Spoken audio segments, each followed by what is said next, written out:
இப்போ எல்லாம் சேர்த்து நல்லா கலந்து விட்டாச்சு, கொதிக்கட்டும். இப்போ நல்லா கொதிக்க ஆரம்பிச்சிருச்சு. நம்ம கடாயை மூடி வச்சிடலாம். பட்டாணி நல்லா வேகட்டும். பச்சை பட்டாணி வேகிறதுக்கு ரொம்ப நேரம் ஆகாது. ஒரு 5லேருந்து ஒரு 10 நிமிஷம் நீங்கள் வேக விட்டிங்கன்னா போதும். இது வேகட்டும். நம்ம அதுக்குள்ள வந்து இதுக்கு தேங்காய் அரைச்சி எடுத்துட்டு வந்துடலாம். ஒரு கைப்பிடி அளவுக்கு தேங்காய், 1 ஸ்பூன் சோம்பு, ஒரு 6 முந்திரி பருப்பு, 1/2 ஸ்பூன் கசகசா 3 எடுத்து வச்சிருக்கிறேன். இதை கொஞ்சம் தண்ணி சேர்த்து நைஸாக அரைச்சி எடுத்துக்கலாம்.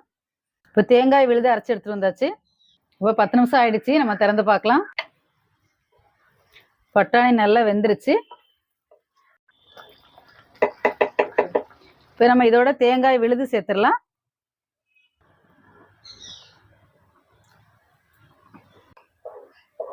நல்லா கொதிக்கட்டும். கொதிச்சு இந்த தேங்காயோட பச்சை வாசனை போனோடனே நம்ம இறக்கிடலாம். நல்லா கொதிக்க ஆரம்பிச்சிருச்சு குழம்பு. குழம்பு கொதிக்கும்